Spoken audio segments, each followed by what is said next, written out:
السلام عليكم ورحمة الله.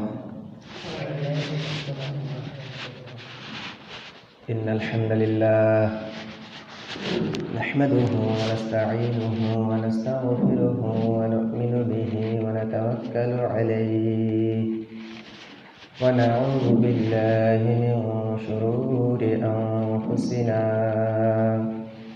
ومن سيئات أعمالنا.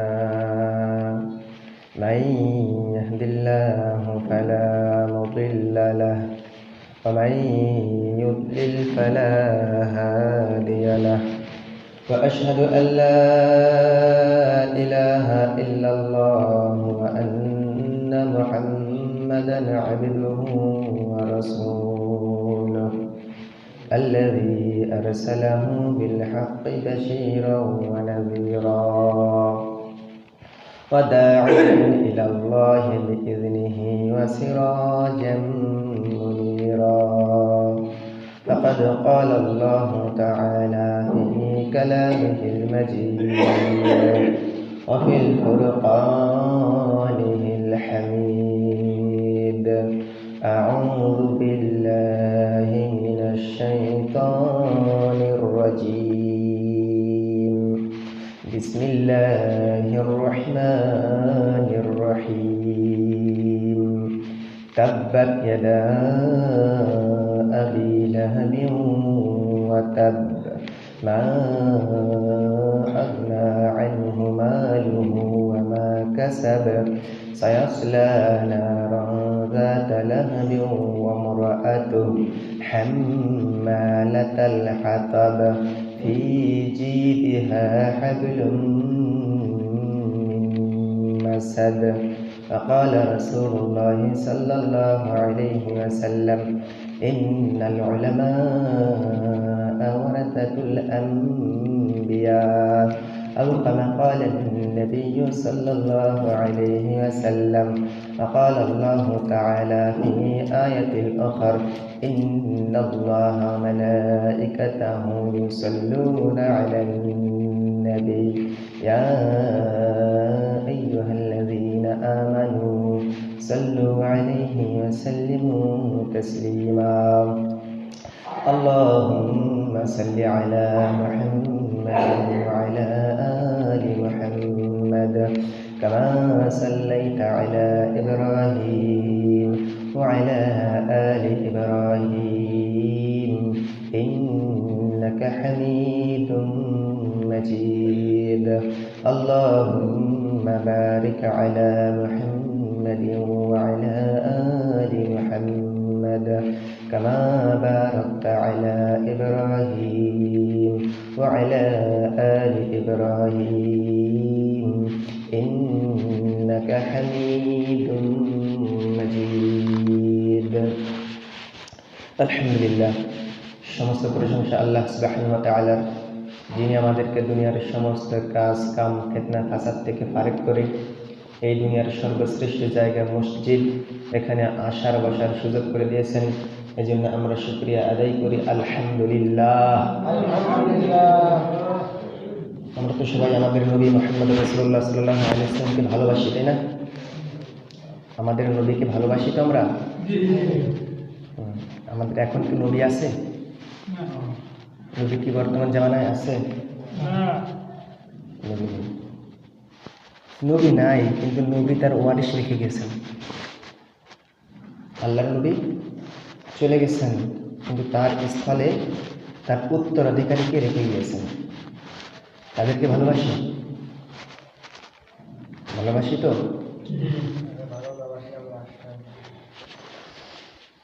তাদেরকে যদি আমরা ভালো না বাসি, এবং মূলত আমরা নবীকেও ভালোবাসি না।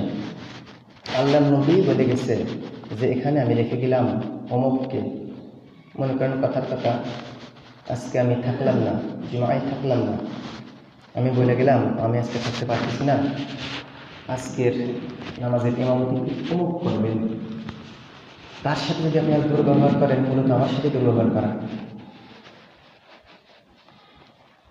তা আল্লাহর নবী নাই, আল্লাহর নবী উত্তরাধিকারী রেখে গিয়েছেন।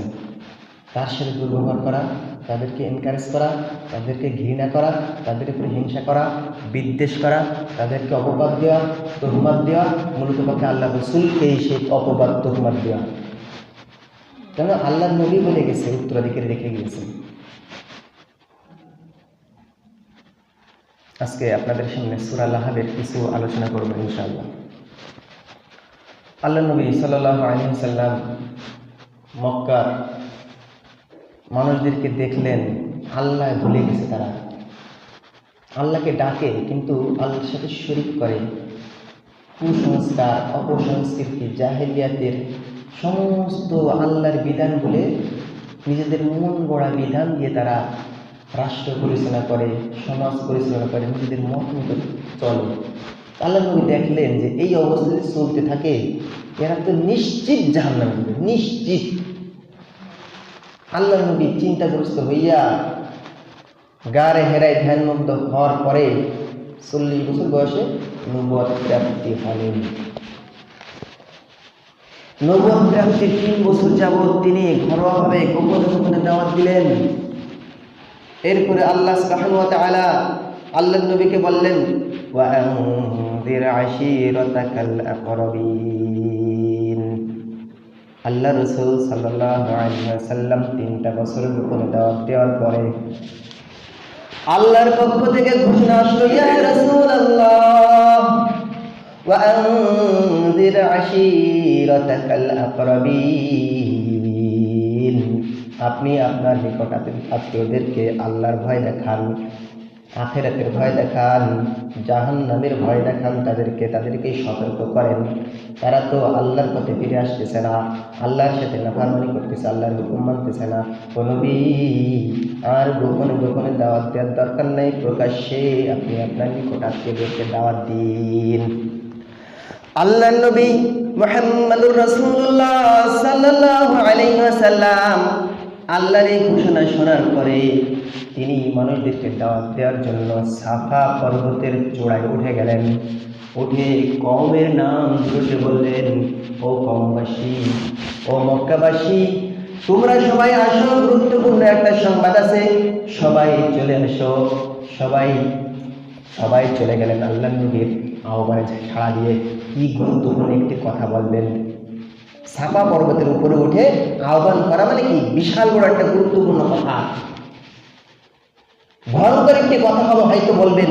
এটা ওই সমাজের কালচার ছিল, সংস্কৃতি ছিল যে সাফা পর্বতের চূড়ায় উঠে যদি কেউ ডাকে তার মানে নিশ্চয়ই আমাদের জাতির জন্য ভয়াবহ দুর্ঘটনামূলক দুঃসংবাদ একটি সংবাদ আসতেছে, ওই সংবাদ সবারই শোনা উচিত। আল্লাহ রাসূল সাল্লাল্লাহু আলাইহি ওয়াসাল্লাম সাফা পর্বতের চূড়ায় উঠলেন, উঠে ঘোষণা দিলেন, কওমের নাম ধরে ঘোষণা করলেন, ও কওমবাসী, ও কুরাইশবাসী, ও মক্কাবাসী, তোমরা আসো, একটি আসন্ন সংকেত আছে, আমি গুরুত্বপূর্ণ একটি সংবাদ শোনাবো, তোমরা আসো, আমার সংবাদ শুনে যাও। এই ঘোষণা শোনার পরে কওমের সব লোকজন সাফা পর্বতের চূড়ায় স্থান নিল, অবস্থান নিল। যে উপস্থিত হইতে পারেনি তার প্রতিনিধি পাঠালো যে যাও সাফা পর্বতের চূড়ায়, কে আহ্বান করে, কে দুঃসংবাদ দেয়, আমাদের জন্য ভয়ঙ্কর সংবাদ দেয়, কি সংবাদ দেয় শুনে আসো।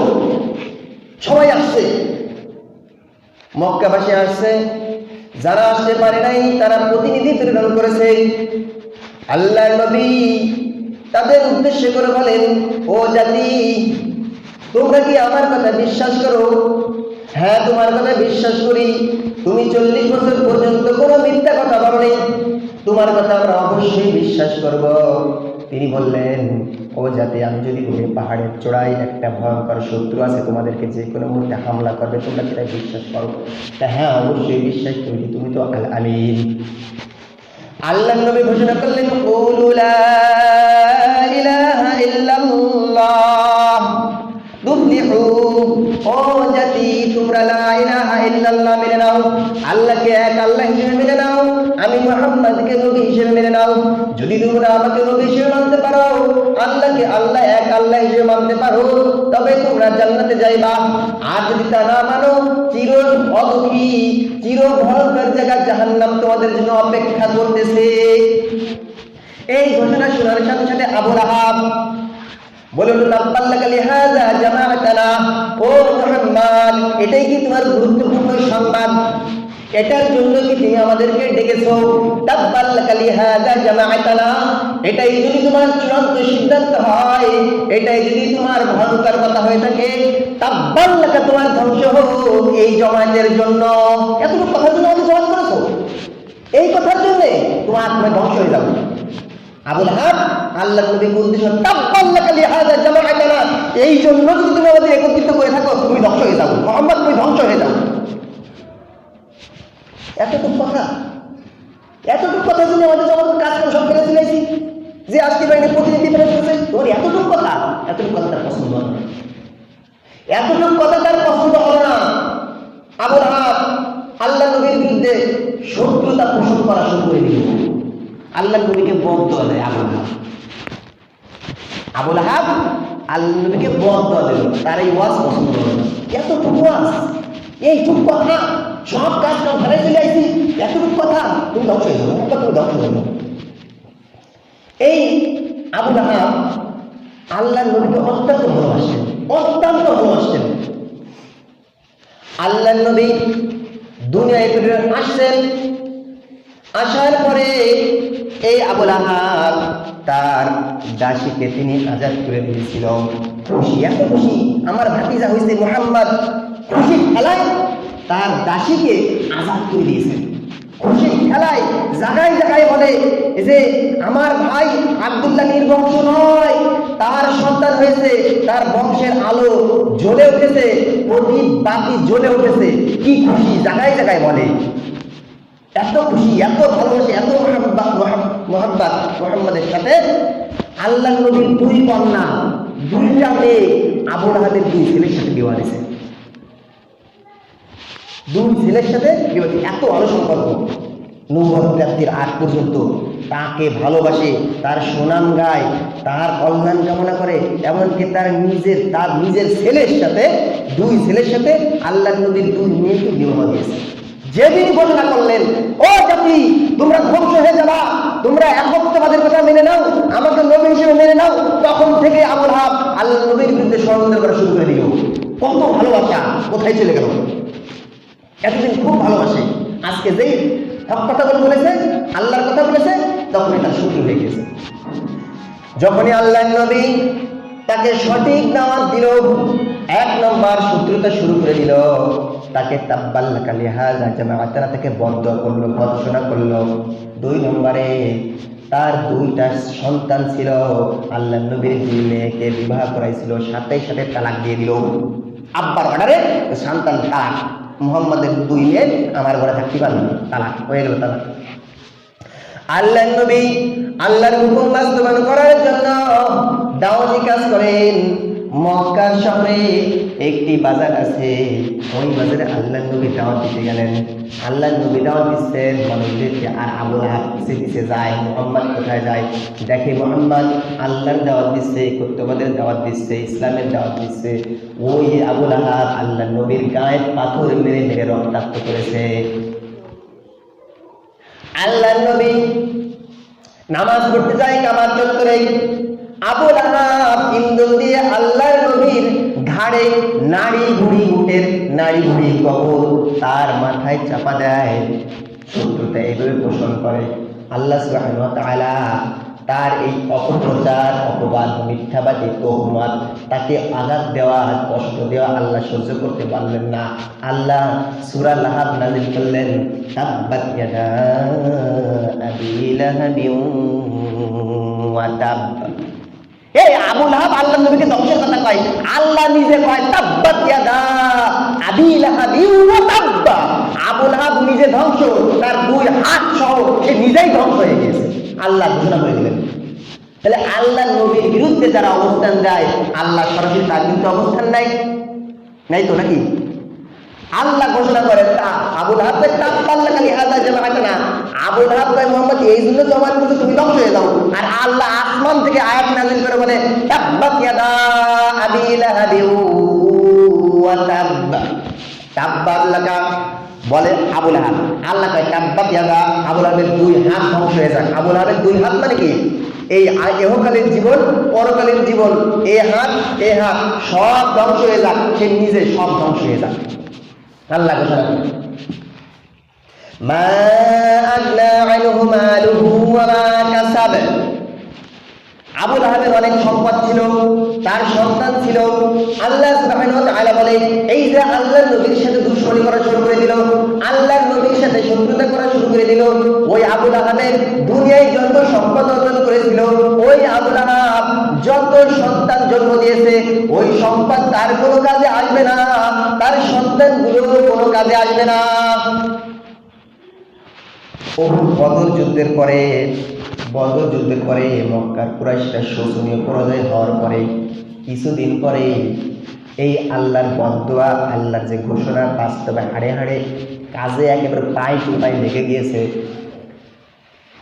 এই যে আল্লাহর নবীর দুশমন আবু লাহাব, বদর যুদ্ধের কিছুদিন পরে তার গলায় গুটি বসন্ত উঠেছিল। গুটি বসন্ত আরবের লোকেরা একটি সোয়া ছিল, মনে করতো তার কাছে আর যাওয়া যাবে না। গুটি বসন্ত হয়েছে, আবু লাহাবের কাছে আর যাওয়া যাবে না। সন্তান আলাদা, বিবি আলাদা, পাড়ার মানুষ আলাদা, সব আলাদা হয়ে গেছে, কাছে আর কেউ যায় না। কয়েকদিন পরে আবু লাহাব মরে গেছে। মরে যাওয়ার পরে তারা কি করতে হবে, মাটিতে দিতে হবে। মিনিমাম 3 দিন সেভাবে লাশ মরেছিল, তার কাছে কেউ আসিও নেই। আবু লাহাব তার কাছে কেউ আসিও নাই, মরিয়ে বইতে যাবে, দুর্গন্ধ ছড়াইছে, আর মানুষ লিখতে পারতেছে না। তারপরে আবু লাহাবের 2 ছেলে আর একজনের সহযোগিতা নিয়ে ওই যে দেখা গেছে অনেক সময় মরা সাপ পয়সে দুর্গন্ধে হাত দেখে ধরে, গুরু হাত দেখেও ধরে, খড়িতে খুঁচাই নেয় না, আবু লাহাবের লাঠি দিয়ে খুঁচাতেই তার পাহাড়ে পল এসেছে। খুঁচাতে ধরা যাবে না, ওরে আল্লাহ ধরা যাবে না, কয়েছিল। আবু লাহাবের 2 ছেলে লাশটা কি করছে, লাঠি দিয়ে খুঁচাইছে, খুঁচাতে একটা গর্ত করে গর্তের মধ্যে ফেলাইছে। গর্তে খুঁচাতে লাঠি দিয়ে এরকম খুঁচাইছে, খুঁচাতে গর্তের মধ্যে ফেলাইছে। এই যে গর্তের মধ্যে ফেলালো না, আল্লাহ পায় না, তাকেও তার শুরু সায়াসলা, এই যে তারা গর্তের মধ্যে ফেলাই দিল, এত শব্দ না, অতি শক্ত জাহান্নামের আগুন থেকে গ্রাস করবে। অগ্নি শিখা, জাহান্নামের যে জ্বলন্ত লেলিহান শিখার আগুন, সেই লেলিহান শিখার আগুন সেই আবু লাহাবকে গ্রাস করবে, একটু পরেই হবে। কারণ নাকি আল্লাহ নবীর সাথে দুশমন, আল্লাহ নবীর সাথে শত্রুতা। সায়াসলা নারান যাতা লাহাবিন ওয়া ইমরাআতুহু, শুধু আবু লাহাব তা না, তার সাথে তার সহধর্মীয় অপরাধটা কি? আল্লাহ নবীর বিরুদ্ধে কোন সারায় মাত্র, আল্লাহ নবীর বিরুদ্ধে কোন সারাত অপবাদ দিত, নির্বংশ বলতো, পাগল বলতো, মাতাল বলতো, আর অপরাধ ছিল অত্যন্ত কিপ্টে ছিল। আবু লাহাবের স্ত্রী এত কিপ্টে ছিল, তার সম্পদের কোনো অভাব নাই, অনেক সম্পদ ছিল। একটা দাসে রাখতে পারতো, একটা কাজের ভিতরে রাখতে পারতো, তা সে রাখে না। সে কি করে, ওই যে খড়ি জাবা পুরানোর জন্য কাঠ লাকড়ি করা লাগে না, নিয়ে লাগে না, ও নিজের গলা সাথে ঘষি পেঁচাই ওইটা বাইন্দে নিয়ে যেত, গলা সাথে ঘষি পেঁচাই। তাও একটা কাজের লোক রাখতো না। সে এত কিপ্টে ছিল, অত্যন্ত কিপ্টে ছিল। সে নিজের পক্ষে খরচ করতো না, মানুষের জন্য খরচ করতো না, এত কিপ্টে একটা কাজের ভিড়ে রাখবে তাও সে রাখতো না। সে নিজের গলার সাথে দড়ি বাঁধতো, দড়ি বাঁধতে ওই দড়িতে ওই লাকড়ি বাঁধে যেত, বাঁধে টানতে নিয়ে যেত।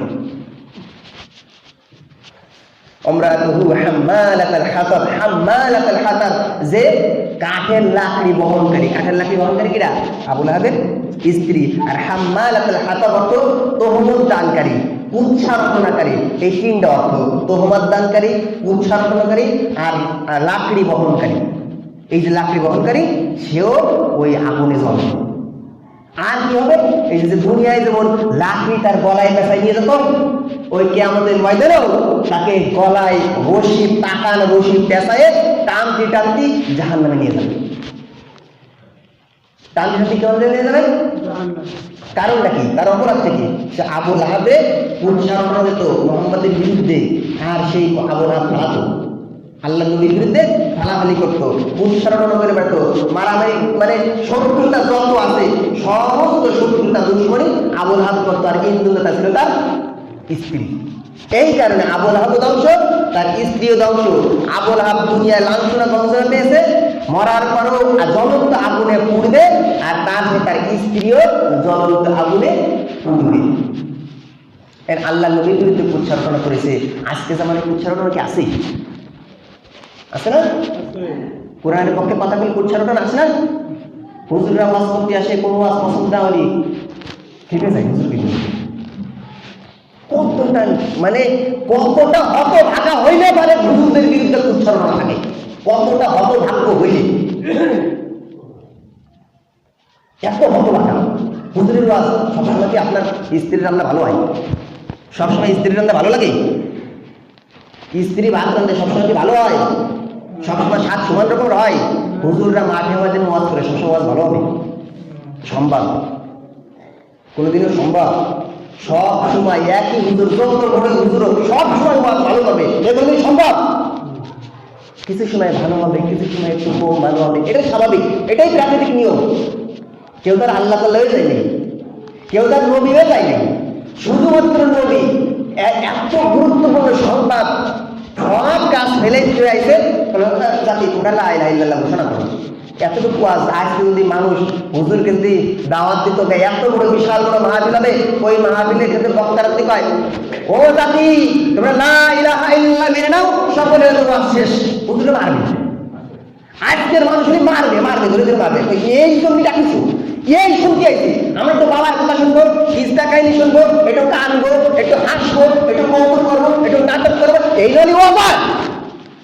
কোরআন দিয়ে একটু আয়াত দিয়ে দিয়ে কোন ইমানের কথা পায়, ওই আল্লাহ নবী কিন্তু লা ইলাহা ইল্লাল্লাহ ইমানের কথা পায়। আর বর্তমান হুজুররাও ইমানের কথা বলতে যে কোরআন দিয়ে সাচ্চা সাচ্চা খাঁটি খাঁটি কথা পায়, এ মানুষের পছন্দ হয় না। পছন্দ হলে মানে ঘটনা হবে, একটু নাটক করবে, একটু কৌতুক করবে, একটু হাসাবে, একটু চেতরাবে, একটু বিল্ডিং মারবে, একটু ব্যাটকে মারবে, এই মানুষ শুনতেছে, এটাই কয় ওয়াজ। আর কোরআন থেকে সরাসরি খাঁটি কথা বলবে, এটা ওয়াজ না। কেমন না আমার কাছে বর্তমান আলেম ওলামার বিরুদ্ধে যখন কথা বলে, কুচ্ছা রচনা বলে, ওই এত টাকা চুক্তি করে, এত টাকা বায়না করে, হুজুররা এই করে সেই করে সেই করে, সেম কোয়ালিটি অফ আবুল আহাব। আবুল আহাব এই কথা বলি কত, আবুল আহাব এইভাবে আল্লাহ নবীর বিরুদ্ধে দুশমনী মিথ্যাবাদী তহমাত দিত। আর আজকের জামানার মুসলমানরাও আলেমদের বিরুদ্ধে ঠিক এইভাবে তুষ্ণা তহমাত কুচ্ছারণা, হুজুর বাজেট করে আইছে, হুজুর এই করে আইছে, হুজুর রাজনীতি করে বেড়াচ্ছে, হুজুর অমুক করে বেড়াচ্ছে, তমুক করেছে, এটি ওয়াজ নাকি, এটি এই নাকি তাই নাকি, আবাজ আবার খাইছে না, যত কথা অকথ্যতা বলা যায় না সেই কথাগুলো আমরা বলি। আমরা কি মুসলমান? একটা তাসাউফের কিতাব আমি পড়েছিলাম যখন বাংলা কলেজে পড়তাম, বাংলা কলেজে ইসলামিক স্টাডিজ নিয়ে পড়ছি। তাসাউফের কিতাব ছিল যে মানুষ আল্লাহ প্রেমী হইতে হলে কয়েকটি ধাপ অতিক্রম করা লাগে। কয়টা ধাপ অতিক্রম হলে? যে ফানাকি শায়েখ, ফানাকি রাসূল, ফানাকিল্লাহ, তিনটা ধাপ অতিক্রম করা লাগে একজন খাঁটি আল্লাহওয়ালা হইতে হলে। একেবারে ফানাকি শায়েখ, ফানাকি শায়েখ মানে কি? যিনি আপনার উস্তাদ আলেম হুজুর, তার প্রতি আপনার মহব্বত থাকতে হবে। যদি আপনার সেই উস্তাদ শায়েখ হুজুরের প্রতি, আরে যার ওয়াজ শুনবেন তার প্রতি আপনার মহব্বত না থাকলে আল্লাহ নবীর প্রতি মহব্বত আপনার আসবে না। আর আল্লাহ নবীর প্রতি মহব্বত না আসে, আল্লাহর প্রতি আপনার মহব্বত আসবে না। আপনার মহব্বত কার সাথে? আলেমের সাথে। যদি আপনার মহব্বত হয়, আলেমের সাথে মহব্বত হয়, হুজুরের সাথে আলেম মহব্বত হয়, পীরের সাথে মহব্বত হয়, এই মহব্বত আস্তে আস্তে আল্লাহ নবীর সাথে মহব্বত কানেকশন লেগে যাবে। আর আল্লাহ নবীকে মহব্বত যখন করতে পারবেন, সরাসরি আল্লাহর সাথে আপনার মহব্বতের কালেকশন হয়ে যাবে। আপনি যদি আলেম বিদ্বেষী হন, আল্লাহ নবীর সাথে মহব্বতের কালেকশন হবে? আল্লাহর সাথে কালেকশনের মহব্বত হবে না? হবে না। এজন্য আলেমদেরকে ভালোবাসতে হবে। আল্লাহ রাসূল সাল্লাল্লাহু আলাইহি ওয়াসাল্লাম বলেন, ইন্নাল উলামা ওয়ারাসাতুল আম্বিয়া, ও জাতি এক সময় আমি থাকবো না, রেখে দেবো আমার উত্তরাধিকারী। ইন্নাল উলামা, নিশ্চয় জেনে রাখো, আলেম উলামাই গণ হচ্ছে আমার উত্তরাধিকারী। এই আলেম উলামা আল্লাহ নবীর উত্তরাধিকারী। অনেক সময় আমাকে আজকে হুজুর রাসূল কথাগুলো কয়, আজকে যদি নবী থাকতো বোঝানো তো হুজুরের কথা সত্যি না মিথ্যে, আজকে তো ওই সিলসিলা দাঁড়িয়ে থাকতো, বোঝাতো মিথ্যে না মিথ্যে। আপনি যদি আলেমদের ভালোবাসতে, আজকে যদি আলেমদের ভালোবাসতে না পারেন, মূলত আপনি নবীকে ভালোবাসেন না। আজকে আলেমের কথা যদি ভালো না বাসতে পারেন, মূলত কোরআনের কথা আপনি ভালোবাসেন না। আলেম যে কথা বলে সেই কথা যদি আপনার গায়ে গস্ত দেওয়া সৃষ্টি হয়ে যায়, মূলত পক্ষে আবুল আহাবের মতো ওই জামানো আপনার গস্ত দেওয়া হবে, এটাই বাস্তবতা। কারণ কোরআন হাদিস যা আছে এই করতে উল্টে গেছে, পাল্টে গেছে। একই কথাগুলো আলেম ওলামা বলে, কোরআন থেকে কোট করে। হ্যাঁ, যদি হাই আলেমের কথা ভুল, যদি কোরআন বাদ দিয়ে নিজের বাবার কথা হয়, তাহলে সেই আলেমের কথা ভুল। কোরআন দিয়ে কোট করে করে কথা বলার পরও যদি আলেমের ওয়াজ আপনার পছন্দ হয় না, আল্লাহ নবীর কথা আপনার পছন্দ হয় না, কি নিজে বানায় কয়? কোরআনের কথা বলে, কোরআনের কথা আপনার পছন্দ হয় না মানে কি? কোরআনই আপনার পছন্দ হয় না। হাদিসের কথা বলে, হাদিসের কথা পছন্দ হয় না মানে হাদিসই আপনার পছন্দ না। আল্লাহর কথা বলে, আল্লাহর কথা পছন্দ নয়, আল্লাহকে আপনার পছন্দ না। আল্লাহ নবীর কথা বলে, আল্লাহ নবীর কথা যদি আপনার পছন্দ হয়, বলতো আল্লাহ নবীকেই আপনার পছন্দ না। আপনি কিরকম মুসলমান? মানে মহব্বত, আলেমদের মহব্বত থাকতে হবে আমাদের, এটা ইমানের দাবি। আলেমদের মহব্বত যদি আপনার না থাকে, আল্লাহ নবীর মহব্বত আপনার নাই। আল্লাহ নবীর মহব্বত যদি আপনার অন্তরে না থাকে, আল্লাহর মহব্বত আপনার নাই। অথচ ইমানের মূল একটি স্তম্ভ ছিল মহব্বত, ভালোবাসা। ইমানের একটি মূল একটা স্তম্ভ। আল্লাহ নবীর প্রতি ভালোবাসা ইমানের একটি মূল স্তম্ভ। আল্লাহ নবীকে গালি দেওয়া হয়, আপনার যদি অন্তরে না লাগে, আলেমদেরকে তোহমাত দেওয়া হয়, গালি দেয়, আপনার অন্তরে যদি না লাগে, আপনার ইমান নাই। না, এখানে ইমান নেই। আলেমদের কুচ্ছা আপনি রটনা করেন, আপনার ইমান কিভাবে থাকে? কিভাবে আলেমদের কুচ্ছা রটনা আপনি করতে পারেন? আলেমদের কুচ্ছা রটনা করবেন ইনশাআল্লাহ। আলেমদের ভালোবাসতে হবে, আলেমদের ভালোবাসতে হবে, মুর্শিদ ভালোবাসতে হবে। মুর্শিদ মানে কি? যে পথ প্রদর্শক, রাস্তা দেখায়। ভাই আলেমরা কিসের রাস্তা দেয়? বড় বড় বিল্ডিং এর রাস্তা দেখায়। আলেমরা তোকে আসো আমার কাছে, আসো, বিশাল করে ইঞ্জিনিয়ার বানাই দেবো, তাই কয়? আলেম বলে আসো, কোরআন শেখো আমার থেকে, হাদিস শিখো, জীবন গড়ো, আখিরাত গড়ো, চিরস্থায়ী জান্নাতের পথ সুগম করে তোমরা যাও। আলেম তো কয় না যে এই দাও, অমুক দাও, তমুক দাও। আপনার নেতার মতো চুরি করে না আলেম, আপনার নেতার মতো চুরি করে না, লক্ষ লক্ষ টাকা বিদেশে পাচার করে না। আলেমরা 1টি টাকা নিজের পকেটে ঢোকায় না। আলেমরা ভিক্ষে করে বেড়ায়, দাঁড়ে দাঁড়ে দাও, মাদ্রাসার জন্য ভিক্ষে চায়, মাদ্রাসার জন্য কিছু টাকা দাও, এতিমদের জন্য কিছু টাকা দাও। কোনো আলেম বড় বড় বিল্ডিং বানাইছে, বড় বড় বাসের গাড়িতে ঘুরে বেড়ায়, আপনার নেতা ঘুরে বেড়ায়। আপনার নেতার প্রতি আপনার মহব্বত, আলেমদের প্রতি আপনার মহব্বত না। যার সাথে তার মহব্বত, তার সাথে তার এমন, এটি বাস্তবতা। আলেমদের ভালোবাসতে শিখতে হবে, আলেমদের মহব্বত করতে শিখতে হবে। ইযা মাতাল ইনসানু কাতা আনহু আমালুহু ইল্লা মিন সালাসা, যখন মানুষ মৃত্যুবরণ করে তার সব আমলের দরজা বন্ধ হয়ে যায়, ইল্লা মিন সালাসা, মাত্র 3টা বাদ দিয়ে। একটা যে সাদাকায়ে জারিয়া, বিভিন্ন মাহফিলে, বিভিন্ন মাদ্রাসায় কালেকশন করে, কালেকশন গায়ে জ্বালা ধরে। যখনই কালেকশন করে গায়ে জ্বালা ধরে। হুজুররা কালেকশন, এই কালেকশন হুজুর নিজের পকেটে দিচ্ছে, মাদ্রাসার বিল্ডিং হচ্ছে, মাদ্রাসার উন্নয়নমূলক কাজ হচ্ছে, মাদ্রাসার ছাত্রদের সাহায্য সহযোগিতার জন্য কালেকশন করতেছে। যদি আপনি এই জানে আপনার অসন্তুষ্ট হয়ে থাকে, তাহলে আপনি কিরম মুসলমান, কিরম মুসলমান? আল্লাহ আপনার জান্নাত দেবে এমনি এমনি নাকি? আল্লাহ আপনার জান দেবে, জান আর মালের বিনিময়। আল্লাহ রাস্তায় মাল খরচ করবেন, আপনি জান্নাত পাবেন, সাদাকায়ে জারিয়া হবে। মাদ্রাসায় একটা বিল্ডিং করে দিবেন, মাদ্রাসার ছাত্রদের জন্য খাবার দিবেন, এটা আপনার যদি সৌভাগ্য। আপনি কি চাই দিয়ে আসেন? আপনাকে উদ্দেশ্য স্মরণ করা যায়, ও জাতি, সাদাকায়ে জারিয়া আমাদের মাদ্রাসায় দিয়ে যান। এই মাদ্রাসায় যে কদিন থাকবে, সেই কদিন আপনি কবরে বসে বসে সওয়াব পেতে থাকবেন। এইটা যদি আপনার রক্ত শুরু হয়ে যায়, এটা আপনার অন্তরের জ্বালা শুরু হয়ে যায়, আপনি মূলত আল্লাহ রাসূলের হাদিসে আপনার জ্বালা শুরু হয়ে যাবে। কারণ আল্লাহ রাসূল সাল্লাল্লাহু আলাইহি ওয়াসাল্লাম বলেন, ইযা মাতাল ইনসানু কাতা আনহু আমালু, যখন মানুষ মৃত্যুবরণ করে তার সব আমলের দরজা বন্ধ হয়ে যায়। 3টা বাদ দিয়ে, একটা যে সাদাকায়ে জারিয়া, একটা নেক সন্তান, একজন আলিমের জ্ঞানের সিলসিলা ধারা, উপকারী জ্ঞান দুনিয়া রেখে যেতে পারে। 3টা থাকবে কবরে। আপনি কবরে মাদ্রাসায় দান করবেন, আপনি কবরে বসে বসে ফায়দা পাবেন। আপনি মাদ্রাসার ছাত্রদেরকে দান করবেন, ওই ছাত্র যতদিন কোনো মাদ্রাসা কোরআন তেলাওয়াত করবে, ওই কোরআন তেলাওয়াতের সব আপনি পেতে থাকবেন। এই আলেমদের দাওয়াতে আপনার যদি বক্তৃতা শুরু হয়ে যায়, মূলত আপনার হাদিসের প্রতি বক্তৃতা হচ্ছে। মাদ্রাসায় কালেকশন, আপনি জানেন মাদ্রাসার ইতিহাস জানেন? বহুত মাদ্রাসা আছে, মাস কি মাস, 12 মাস তার বেতন বাকি। এই মাহফিল দিয়ে চিন্তা করে, এই মাহফিল দিয়ে মানুষকে কোরআন হাদিসের কথা শোনাবো, আরে কালেকশন করে হুজুরদের বেতন ঋণ শোধ দিব। আপনার বক্তব্য দেওয়া হয়, আপনি কিরকম মুসলমান? জানের মালের বিনিময়ে জান্নাত চাওয়া লাগে। মালিক কি দিচ্ছেন? আপনি জানেই বা কি দিচ্ছেন?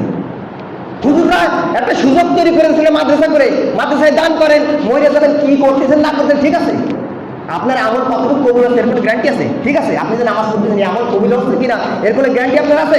হুজুররা আপনার একটা সিস্টেম চালু করে দিয়েছে, একটা স্টেজ তৈরি করে দিয়েছে, এই স্টেজে দান করে দান, আপনি মরে গেলে সব পাবেন। এতে আপনার গায়ে জ্বালা, এতে আপনার গায়ে জ্বালা। অথচ আল্লাহ কোরআনে বারংবার বলেছে, আল্লাহর রাস্তায় দান করো, এইটা তোমাদের জন্য জান আর মাল।